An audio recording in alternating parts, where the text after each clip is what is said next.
tidak boleh kita melaknat atau mendoakan keburukan orang-orang yang mencintai Allah dan Rasulnya. Siapa mereka? Yaitu orang-orang yang beriman. Nggak boleh melaknat orang yang beriman, nggak boleh. Mendoakan keburukan untuk orang-orang yang beriman, nggak boleh.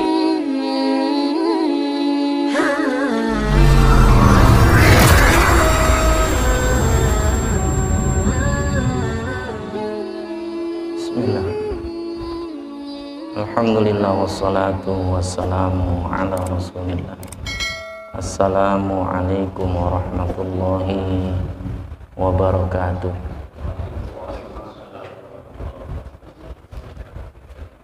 Alhamdulillahi rabbil alamin, wal aqibatu lil muttaqin, wala udwana illa 'alal zalimin. Wassalatu wassalamu ala asyrafil anbiya'i wal mursalin, Nabiyyuna Muhammadin sallallahu alaihi wasallam wa ala alihi wa sahbihi ajma'in, wa ba'd. Rabbi shrah li sadri wa yassir li amri wahlul 'uqdatam min lisani yafqahu qawli. Puji syukur kehadirat Allah Subhanahu wa taala yang dengan izinnya pada kesempatan malam hari ini kita masih dimudahkan oleh Allah Subhanahu wa taala di dalam menjalani ketaatan kepadanya, yang mudah-mudahan menjadi asbab kita mendapatkan kebaikan di dunia sekaligus menjadi asbab kita mendapatkan kebaikan di akhirat. Salawat dan salam juga moga tetap tercurah kepada Nabi kita Muhammad sallallahu alaihi wasallam yang telah dipilih oleh Allah sebagai uswah hasanah, hingga tak layak bagi setiap mukmin kecuali mengikuti apa yang telah beliau contohkan dan beliau sunnahkan.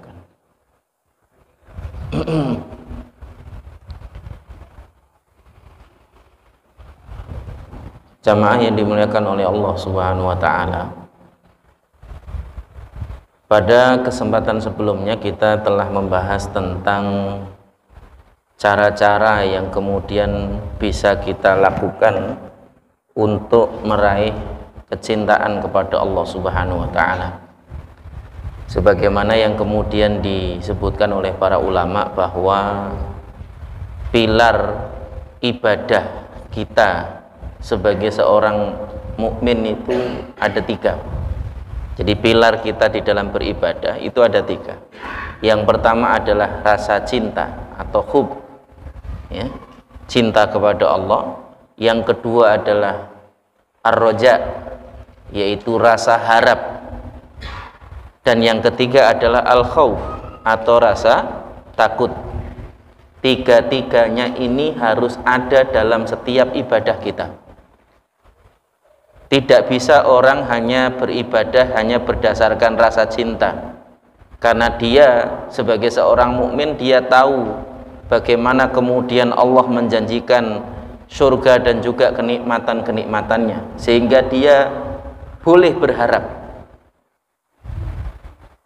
Dia juga tahu bagaimana kemudian Allah Subhanahu wa taala mengancam dengan neraka dan berbagai macam siksaan-siksaannya, sehingga dia boleh untuk takut.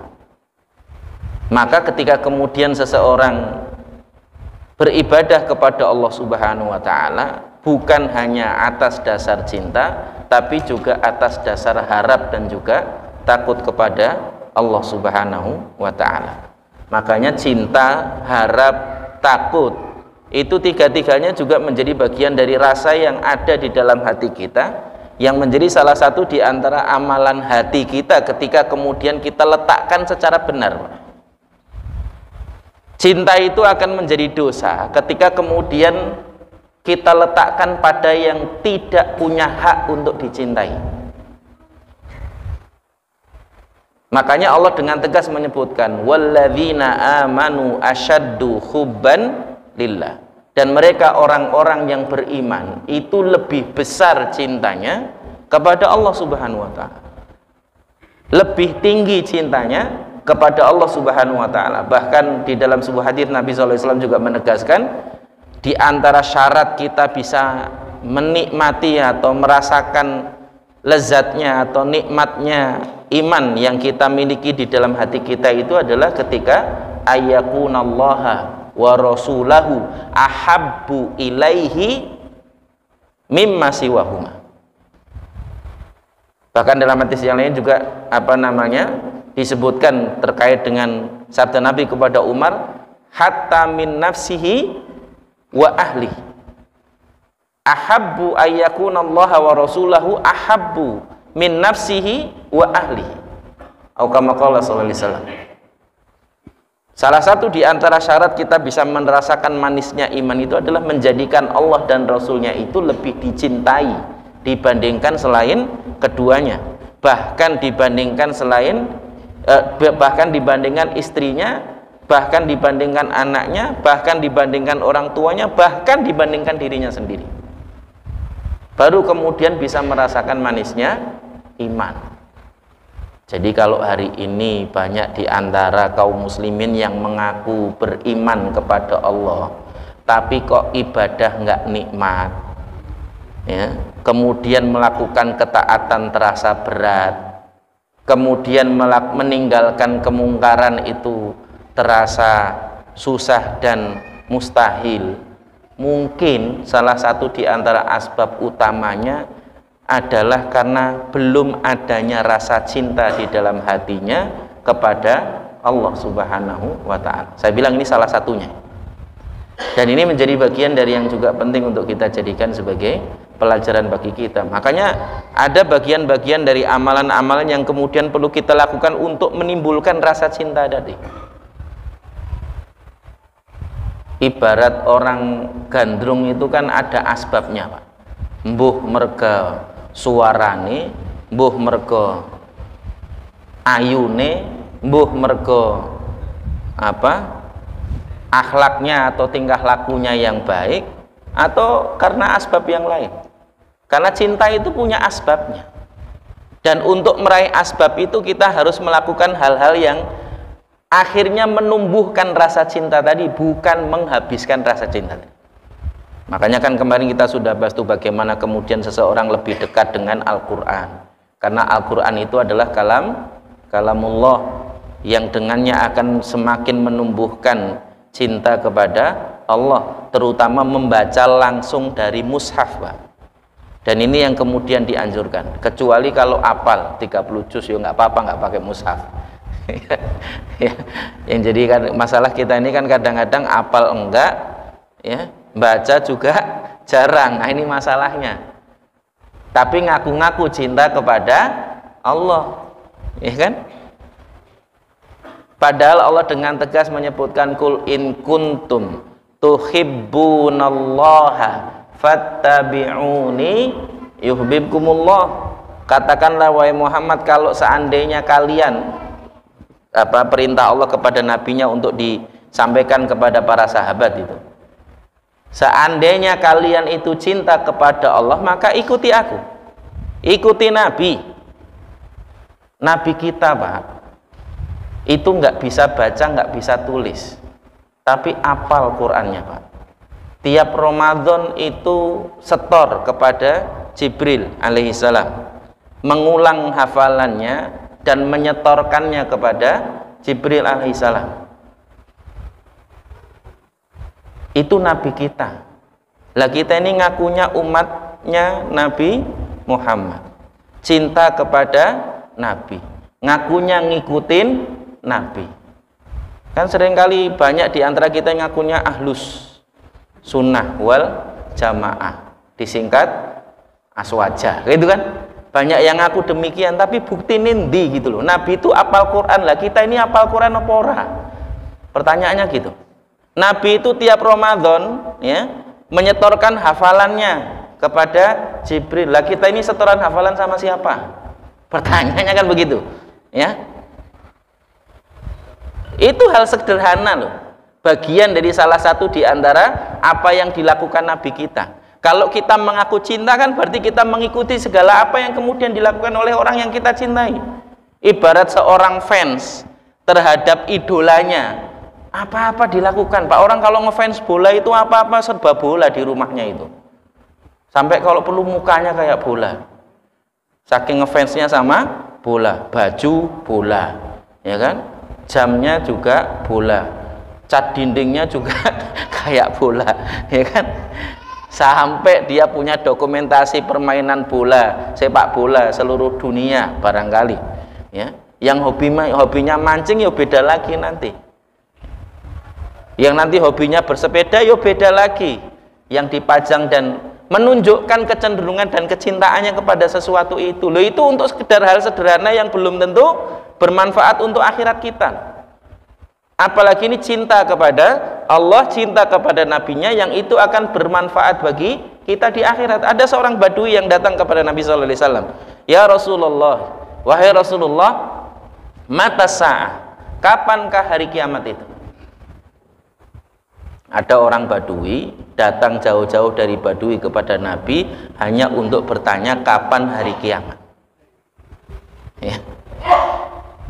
Kata Nabi SAW, wa ma'adatta lah, apa yang engkau persiapkan untuk menghadapi hari kiamat itu? A'datu hubballahi wa rasulihi, aku telah mempersiapkan untuk menghadapi hari kiamat itu cinta Allah dan Rasulnya, ya. Kata Nabi SAW, kalau engkau memang seperti yang engkau katakan, maka engkau akan mendapatkan surga Allah Subhanahu wa ta'ala. Dan ini menjadi bagian dari yang penting untuk dijadikan sebagai pelajaran bagi kita. Waton cinta aja itu bisa menyelamatkan akhirat kita. Dalam sebuah hadis Nabi SAW juga menyebutkan ketika terkait dengan firman Allah Subhanahu wa ta'ala di dalam banyak ayat, salah satunya misalnya Quran surat Az-Zumar, wasiqal ladzina taqau ila jahannama zumara.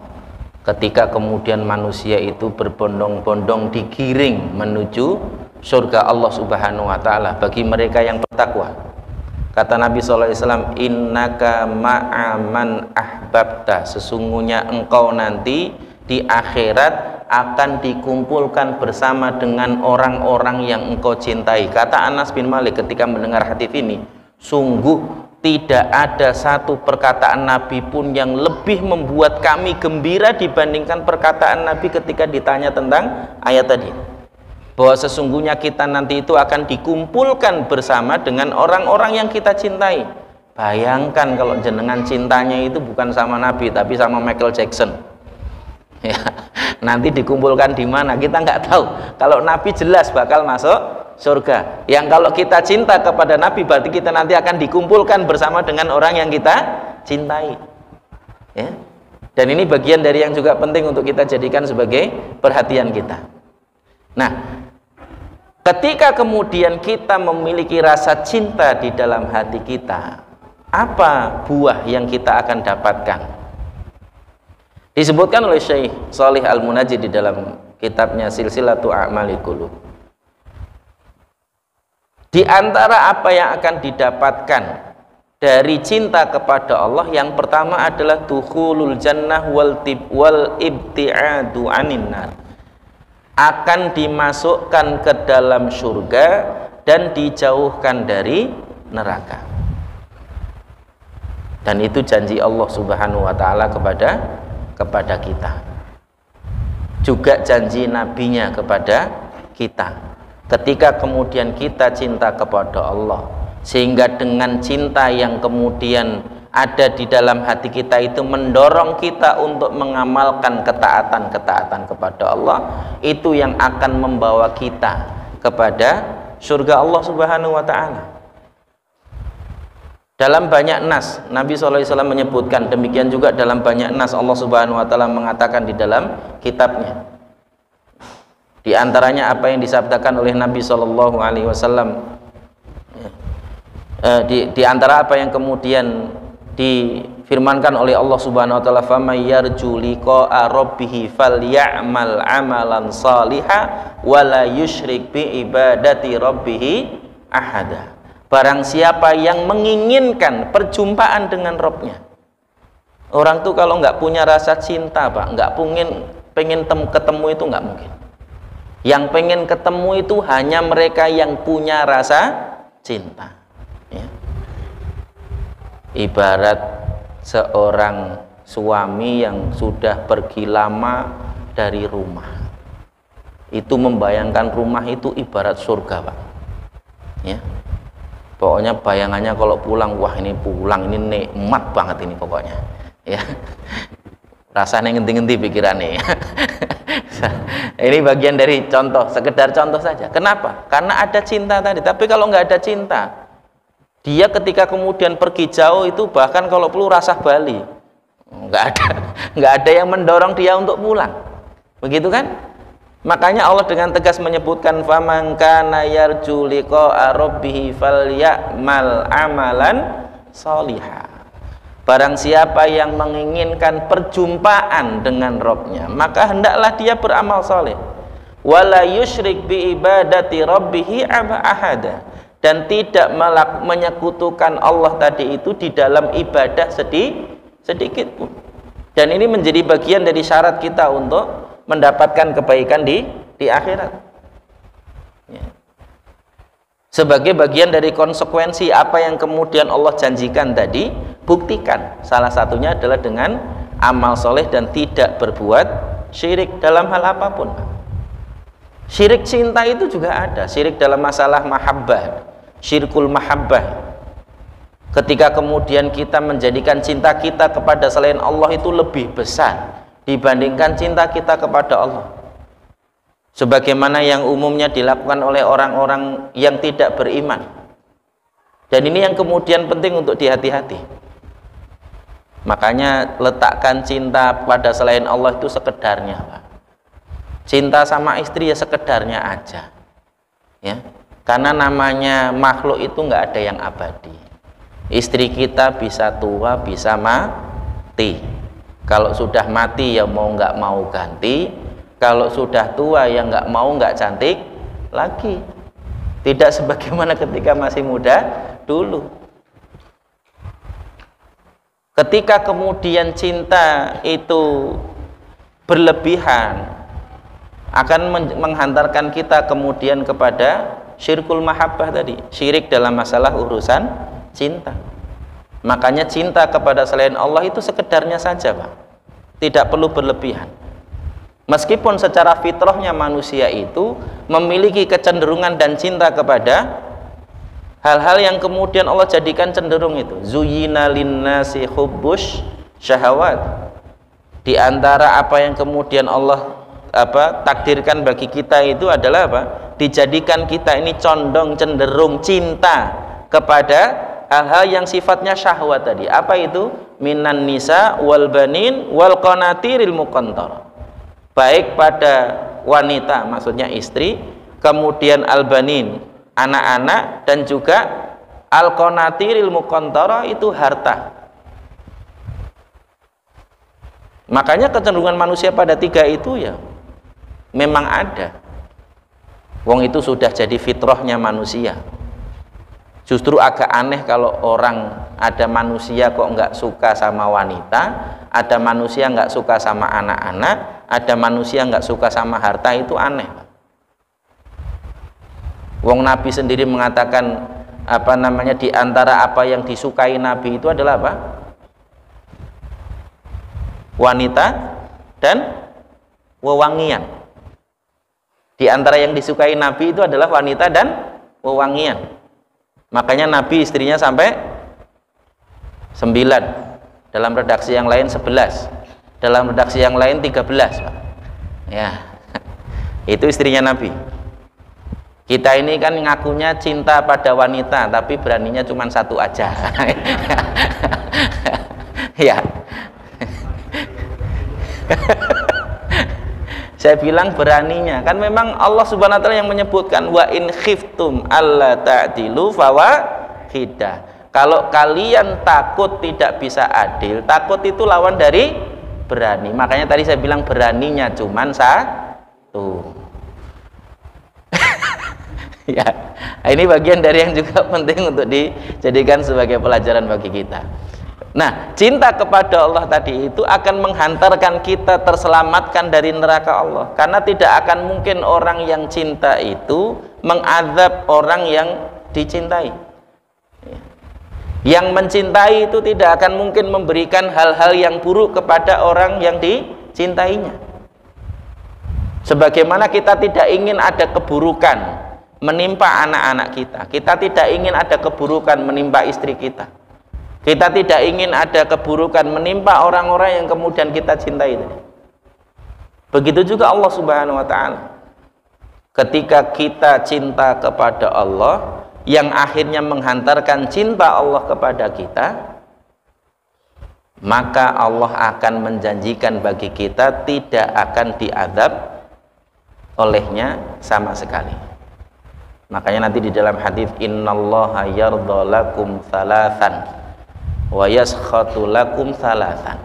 Allah itu akan ridho kepada kalian terkait 3 hal, dan juga murka kepada kalian juga terkait 3 hal.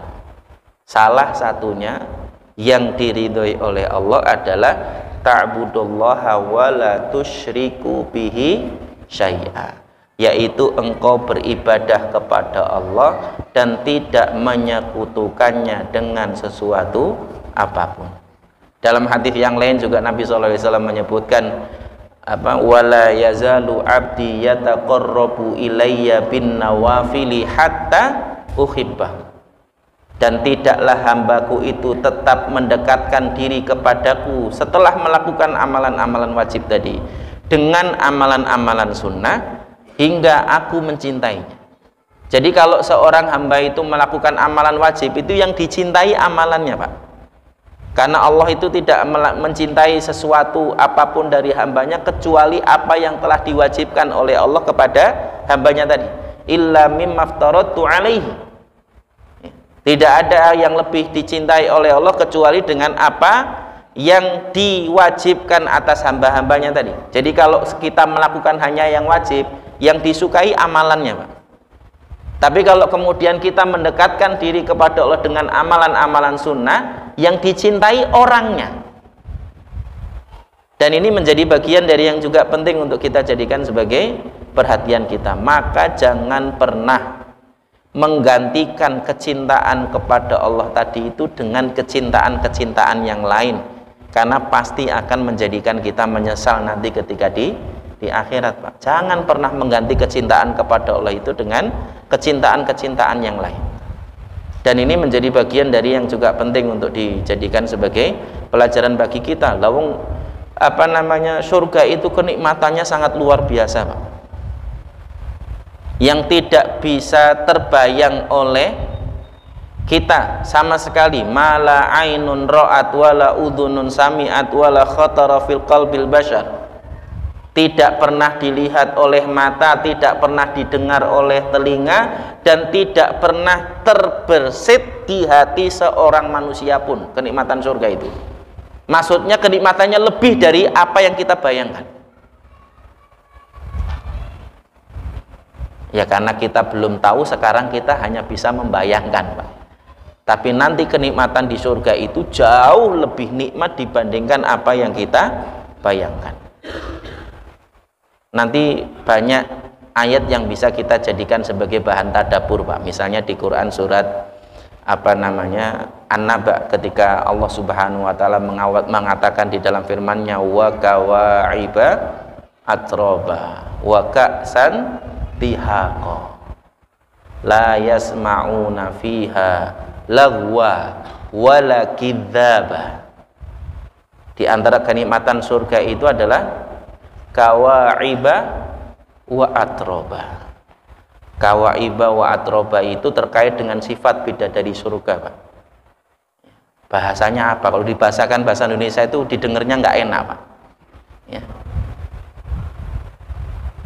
Bahasa letterleknya kalau diterjemahkan di dalam bahasa Indonesia itu cantik-cantik, montok-montok, putih-putih, bening-bening. Nah itu kawaiba wa atroba. Nah silahkan bayangkan dulu aja.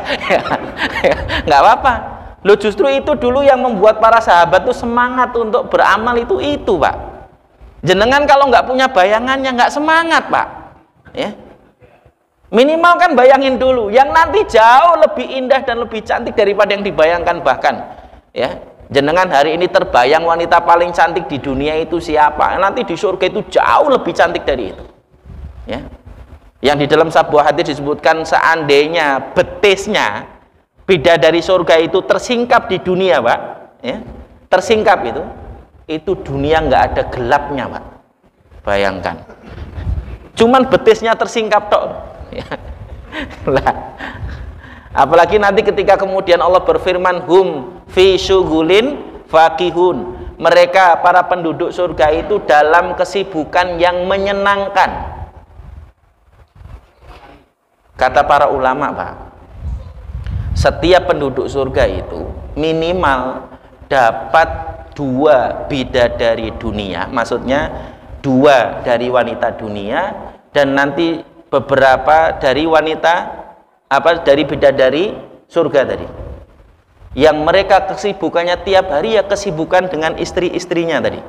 Saya bilang istri-istrinya lebih dari 1, Pak. Ya. Itu minimal. Dan ini menjadikan, ya silahkan bayangkan sendiri, bulan madu tapi sepanjang hari, Pak. Yang kalau penduduk surga yang dapat 72 istri, sedangkan kemampuannya adalah 70 kali manusia biasa. Nah, sekarang ukur sendiri-sendiri, jenengan itu sehari bisa berapa kali, kan? Nanti di surga jenengan punya kemampuan 70 kali lipatnya. Bayangkan kesibukan jenengan ngapain itu. Nah, itu yang kata Allah Subhanahu wa taala hum fi syughulin fakihun. Mereka dalam kesibukan yang menyenangkan. Kalau kita ini di dunia, Pak, sibuk itu melelahkan, Pak. Walaupun seneng, ya kan? Sibuk itu walaupun seneng melelahkan. Seneng ngarit yo kesel juga, ya kan? Ya seneng aktivitas sama istri tadi yo kesel juga, ya. Paling kuat berapa kali, gitu kan misalnya, ya? Tetap kesel, Pak. Bahkan barkui lemes ngeleker, ya, nggak tangi-tangi karena udah capek tadi itu. Ya, tapi nanti di akhirat itu, Pak, nggak ada capeknya, nggak ada lelahnya, nggak ada laparnya, nggak ada susahnya, semuanya nikmat. Nah, ini silahkan bayangkan sendiri, itu salah satu di antara gambaran. Nanti kalau pengen lebih lanjut, nanti silahkan buka buku Ibnu Qayyim Al-Jauziyah, Hadil Arwah ila Biladil Afrah. Kalau yang versi terjemahannya itu terbitan Al-Kautsar apa kalau nggak salah, itu dulu terbitan dulu, tapi nggak tahu kalau terbitan sekarang ya. Kalau terbitan dulu itu terbitan Al-Kautsar, judulnya Tamasya ke Surga, ya. Itu semua bentuk kenikmatan surga dikupas habis di situ, Pak. Dan ini menjadi bagian dari salah satu di antara yang penting untuk diperhatikan, ya. Kita ini nggak akan bersemangat kalau nggak tahu, Pak. Makanya tahulah gitu. Walaupun cuma sekedar terbayang sedikit tadi nggak apa-apa.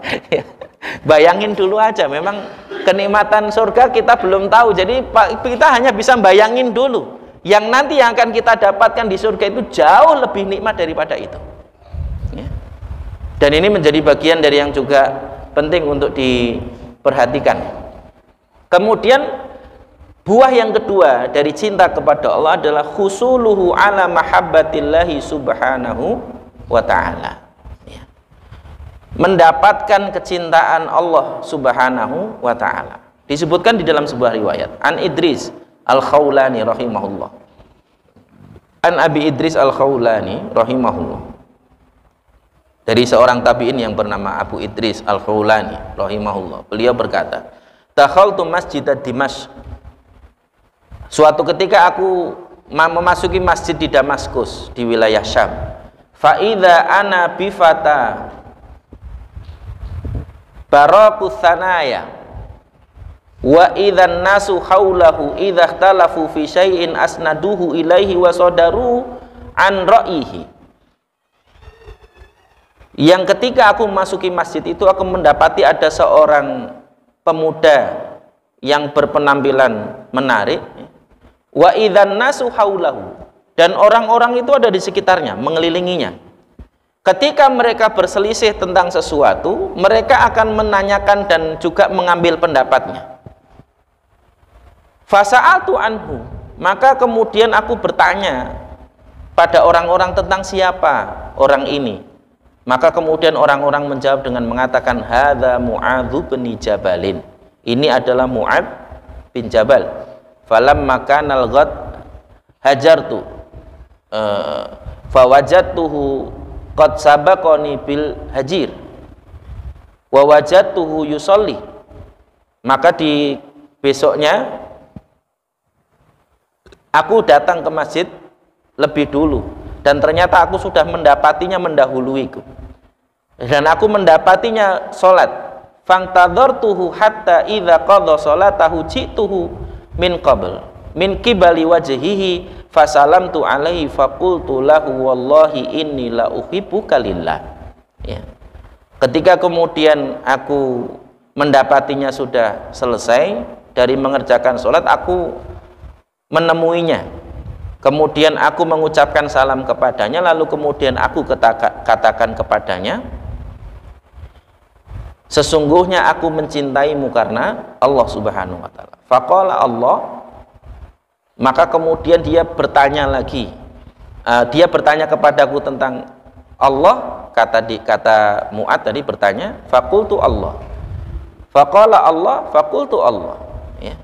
Fa akhadha bihabwati ridai fajadzabani ilaihi faqala abshir fa inni sami'tu Rasulullah sallallahu alaihi wasallam yaqul qala Allahu azza wa jalla wajabat mahabbati lil mutahabbina fiyya wal mutajalisina fiyya wal mutazawirina fiyya wal mutabadzilina fiyya. Ya. Lalu kemudian menegaskan lagi pertanyaan tadi, karena Allah. Lalu kemudian aku menjawab iya karena Allah. Lalu kemudian dia menarik rida itu semacam slayer, Pak. Slayer itu apa ya? Kain yang dilingkarkan di leher biasanya. Shal atau slayer itu ya. Kemudian ditarik begitu, didekatkan pada dirinya, maka kemudian Mu'adz mengatakan, dengarlah kabar gembira bahwa sesungguhnya aku mendengar Rasulullah SAW bersabda bahwa Allah Subhanahu wa ta'ala berfirman, wajabat mahabbati, sungguh telah wajib kecintaanku lil mutahabbina fiyya, bagi orang-orang yang saling mencintai karenaku, kata Allah Subhanahu wa ta'ala. Jadi yang mendapatkan cinta Allah adalah mereka yang saling mencintai karena Allah. Wal mutajalisina fiyya, dan mereka yang bermajelis juga karenaku. Kebanyakan kita ini kan kalau bermajelis tergantung asbabnya, Pak. Ya. Hari ini kan ada majelis remi, ada majelis gaple. Jadi berkumpul itu karena remi dan gaple, bukan karena Allah, Pak. Ya, yang berkumpul karena Allah ini diantaranya antum-antum yang hadir di sini hari ini bermajelis ilmu itu yang berkumpul karena Allah itu. Ya, yang bermajelis karena Allah itu, dan ini menjadi bagian dari yang juga menjadi asbab kecintaan Allah kepada kita. Wal mutazawirina fiyya, dan yang saling mengunjungi karena Allah. Kita ini kan kadang-kadang berkunjungnya karena pengen ngutang, Pak, kebanyakan. Kalau nggak pengen itu, nggak pernah kelihatan berkunjung. Kalau nggak karena pengen ngutang, karena pengen ngundang. Ya, karena mau punya hajat, itu baru berkunjungnya. Kalau nggak gitu nggak ada ketemu, apa istilahnya, berkunjung betul-betul dolan main karena Allah, itu nggak ada. Jarang yang betul-betul mainnya itu karena Allah. Biasanya mainnya itu karena kepentingan tadi. Ya. Dan ini menjadi bagian dari yang juga penting untuk diperhatikan. Makanya main karena Allah itu salah satunya adalah main ke tempat ahlul ilm, ke tempat orang-orang yang berilmu. Sebagaimana dulu tradisi orang-orang soleh terdahulu, Pak, kalau mereka melewati satu wilayah yang diketahui di situ ada seorang alim atau seorang ahlul ilm, ya, maka dia akan sekedar mampir main minta nasihat, habis itu pergi. Kalau kita ini ke satu wilayah yang dituju apa? Mallnya, ya kan? Kalau enggak pasarnya, kalau enggak tempat oleh-olehnya, Itu yang dicari. Ke Lampung ya carinya itu, nanti ke Jawa ya carinya itu. Jarang yang ke Jawa betul-betul nyari orang alim di sana untuk dikunjungi minta nasihat. Padahal itu tradisi orang-orang soleh dulu. Yang karena itu kemudian seseorang mendapatkan cintanya kepada Allah. Kadang-kadang sudah tahu, oh ini rumahnya Ustadz Fulan, genah-genah lewat ya orang mampir. Kadang-kadang, ya. Nah, ini kemudian seringkali yang kita dapati, ya. Berbeda dengan orang-orang dulu justru menyengaja kalau salah satu di antara tempat tujuan ketika dia menuju satu tempat yang jauh itu adalah orang alimnya. Entah dia mendengarkan satu hadis atau mendengarkan satu ayat atau mendengarkan satu nasihat. Yang ini menjadi bagian dari yang juga penting untuk kita jadikan sebagai perhatian kita, supaya kemudian menjadi tolak ukur kita di dalam kita beribadah dan juga beramal tadi. Makanya kalau ingin mendapatkan kecintaan kepada Allah, salah satu yang dilakukan tadi, saling mencintai karena Allah, bermajelis juga karena Allah, bukan karena nggak enak kayak tonggone ngaji, mosok kita ramelu ngaji gitu. Nggak enak itu konco akrabe ngaji kok orang ngaji itu nggak enak. Nggak enak pengurus masjid tuh orang ngaji, masjid tinggu pengajian misalnya gitu. Itu berarti bukan karena Allah. Ini bagian dari yang juga penting. Ini bukan nyindir Pak, nampol. Ini bagian dari yang harusnya dilakukan. Saling mengunjungi juga karena Allah Subhanahu wa Ta'ala, ya. Dan yang terakhir, wal mutabadzilina fiyya, yaitu mereka yang menginfakkan hartanya, memberikan tenaganya, mensedekahkan apa yang dia punya itu karena Allah. Dan ini bagian dari yang juga penting untuk kita jadikan sebagai perhatian kita, bahwa apa yang kemudian kita dapatkan, ya, sesuai dengan apa yang kita lakukan. Dan ini bagian dari yang juga dijanjikan oleh Nabi SAW kepada kita.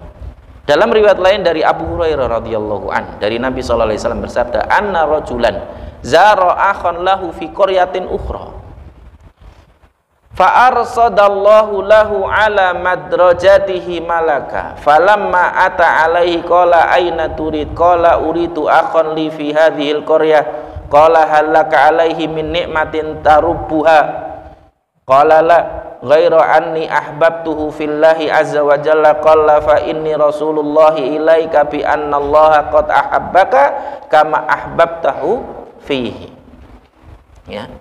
Disebutkan dalam sebuah hadis bahwa ada seorang laki-laki dari umat sebelum kita yang kemudian mengunjungi saudaranya di negeri yang lain, ya. Fa'arsadallahu lahu ala madrajatihi malakan, yang dalam perjalanan itu kemudian dia mengutus seorang malaikat kepada orang itu. Falamma ata alaihi qala aina turid, ketika kemudian malaikat itu menemuinya tadi, kemudian dia bertanya kepadanya, kemana kamu mau pergi? Qala uridu akhon li fi hadhil qaryah, aku ingin mengunjungi saudaraku di wilayah ini. Qala hal laka alaihi min ni'matin tarubuha, maka kemudian malaikat itu bertanya lagi, apakah kamu mengunjunginya karena ada kepentingan tertentu yang kamu inginkan tadi, ya? Karena ada kenikmatan yang ingin kamu dapatkan, atau bagian yang ingin kamu dapatkan, atau apa, ya? Qala la ghaira anni ahbabtuhu fillah, selain bahwa aku mengunjunginya betul-betul karena aku mencintainya karena Allah Subhanahu wa ta'ala. Maka kemudian malaikat tadi berkata, qala fa inni rasulullahi ilaika, sesungguhnya aku adalah utusan Allah kepadamu, bi annallaha qad ahabbaka, untuk menyampaikan kepadamu bahwasannya Allah Subhanahu wa ta'ala mencintaimu, kama ahbabtahu fihi, sebagaimana engkau mencintai saudaramu tadi itu karena Allah Subhanahu wa ta'ala. Dan ini bagian dari yang juga penting untuk dijadikan sebagai motivasi bagi kita, bahwa mencintai karena Allah itu kenikmatan yang akan kita dapatkan adalah sangat besar, yaitu dijanjikan cinta Allah kepada kita dan dijanjikan surganya untuk kita. Dan ini menjadi bagian dari yang juga penting. Maka segala hal yang kemudian harusnya kita jadikan dasar kita di dalam melakukan sesuatu itu karena Allah, Pak. Mencintai karena Allah, mengunjungi karena Allah, menolong juga karena Allah, ya. Kemudian bermajelis juga karena Allah Subhanahu wa ta'ala. Yang asbab itulah kemudian kita mendapatkan kecintaan Allah Subhanahu wa ta'ala. Dan ini menjadi bagian dari yang juga penting, ya. Salah satu di antara bukti mengunjungi karena Allah itu nggak peduli apakah saudara yang dikunjungi itu kaya atau miskin. Kalau yang dikunjungi hanya saudara-saudara yang kaya toh, sing kere ora dikunjungi, ya. Nah, itu bukti kunjungannya bukan karena Allah. Wong kadang-kadang justru yang lebih berat itu mengunjungi saudara yang masih kerabat tadi, ya. Apalagi kalau ternyata dia nggak suka kalau kita berkunjung, ya. Yang kadang-kadang yang terjadi di masyarakat kita kan begitu, mengunjungi saudara sendiri di tempat yang jauh itu dikiranya mau ngutang atau mau apa, atau mau numpang atau mau apa, kesannya kan begitu, ya. Ya akhirnya juga sebagian akhirnya nggak mau berkunjung kepada kerabat tadi itu. Di sisi lain akhirnya kemudian ada yang malah suudzon, bahkan melakukan hal yang buruk kepada saudaranya lantaran tadi. Karena apa? Karena segala sesuatunya dilakukan bukan karena Allah Subhanahu wa ta'ala, ya. Saya itu pernah, Pak, istilahnya jadi ngelus dodo gitu, ya. Padahal kita main tuh sengaja murni karena bapak pernah cerita bahwa di sini itu ada bulikmu, di sini ada budemu, di sini ada ini, sengaja dikunjungi, ya. Sebagian menyambut baik, tapi sebagian tuh menyambut tapi agak gimana gitu kan, nyambutnya sekedar formalitas, ya. Nanti habis kemudian disambut cerita, dulu bulikmu ini ikut mbahmu dulu begini begitu, begini begitu, disebutkan keburukannya semuanya.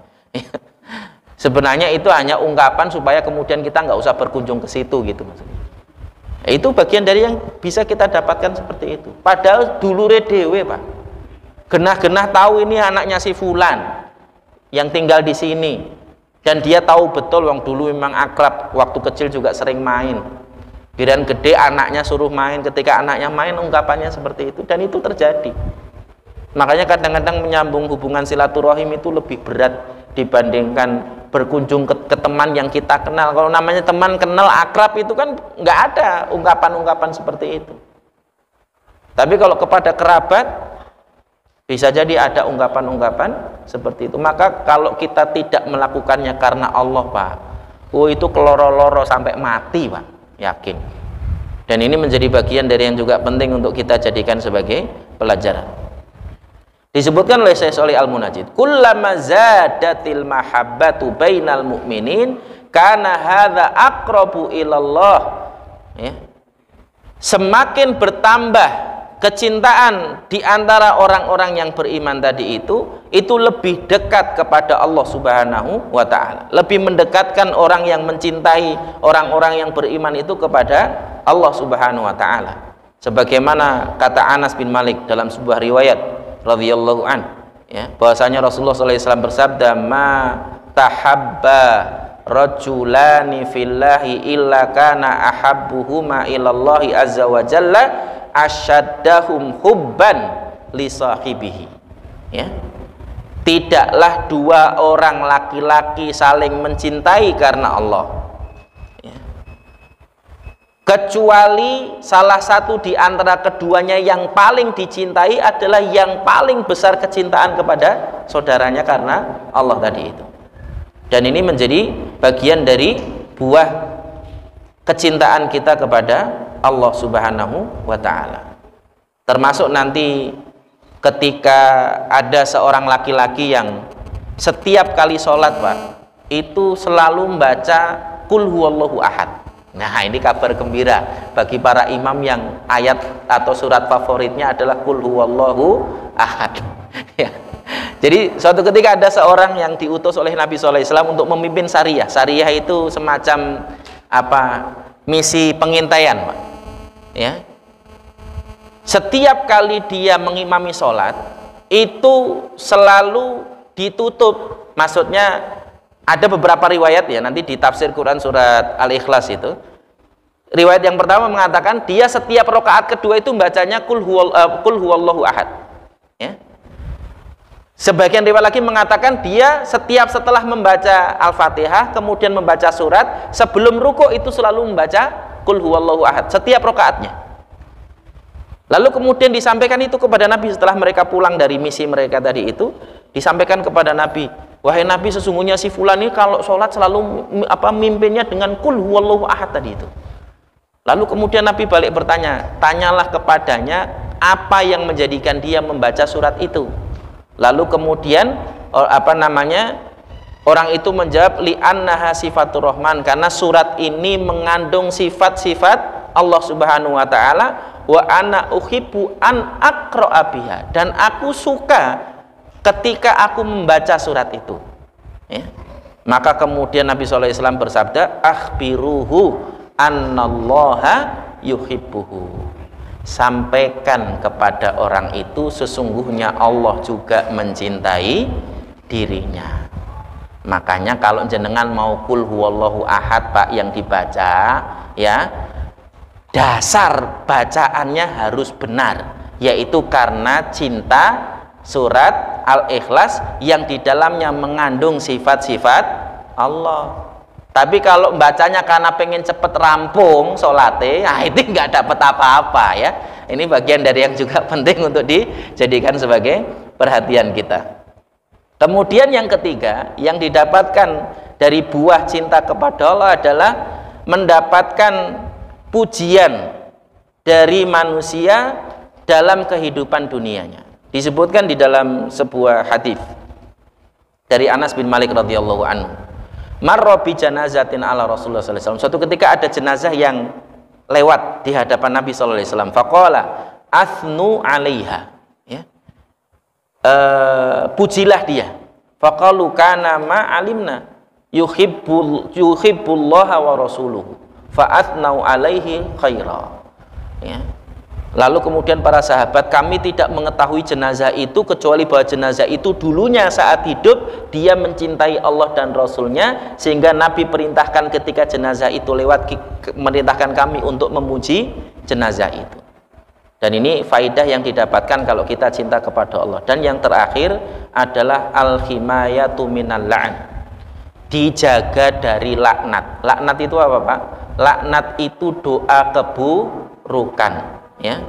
Orang yang cinta kepada Allah akan dijaga oleh Allah dari segala macam bentuk laknat, sebagaimana disebutkan di dalam sebuah riwayat terkait dengan seorang wanita yang seorang laki-laki yang membuat Nabi SAW tertawa, padahal Nabi pernah menjilidnya.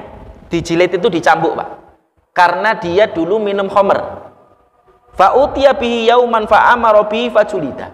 Lalu kemudian suatu ketika orang itu didatangkan untuk dijilid tadi, dicambuk tadi. Faqala rajulun minal qaum Allahumma al'anhu. Ya Allah, laknatlah dia. Ada seorang laki-laki yang kemudian mengatakan di hadapan Nabi ketika melihat orang dijilid karena melakukan satu kemaksiatan tadi itu, kemudian dia mengatakan ya Allah, laknatlah dia. Lalu kemudian Nabi sallallahu alaihi wasallam bersabda, la tal'anu, janganlah kalian melaknat orang itu. Fa wallahi ma alimtu innahu yuhibbullaha wa rasulahu. Ya. Sesungguhnya aku mengetahui bahwa dia itu mencintai Allah dan Rasulnya, maka jangan kalian laknat dia. Sekaligus menjadi dalil Pak, tidak boleh kita melaknat atau mendoakan keburukan orang-orang yang mencintai Allah dan Rasulnya. Siapa mereka? Yaitu orang-orang yang beriman. Nggak boleh melaknat orang yang beriman, nggak boleh. Mendoakan keburukan untuk orang-orang yang beriman nggak boleh, meskipun mereka melakukan kesalahan. Ini dalilnya. Maka jangan pernah melaknat orang lain karena mencuri. Jangan pernah melaknat orang lain karena melakukan keburukan-keburukan tertentu, tapi kalau perlu doakan dia agar kemudian dia diberikan hidayah sehingga dia tidak melakukan keburukan itulah lagi. Wallahu a'lam bishawab. Demikian barangkali karena sudah masuk waktu Isya, kita cukupkan. Nanti kita lanjutkan pada Isya dengan tanya jawab insyaallah. Demikian barangkali, mohon maaf atas salah kata, salah ucap, salah tingkah. Wabillahi taufiq wal hidayah. Assalamualaikum warahmatullahi wabarakatuh.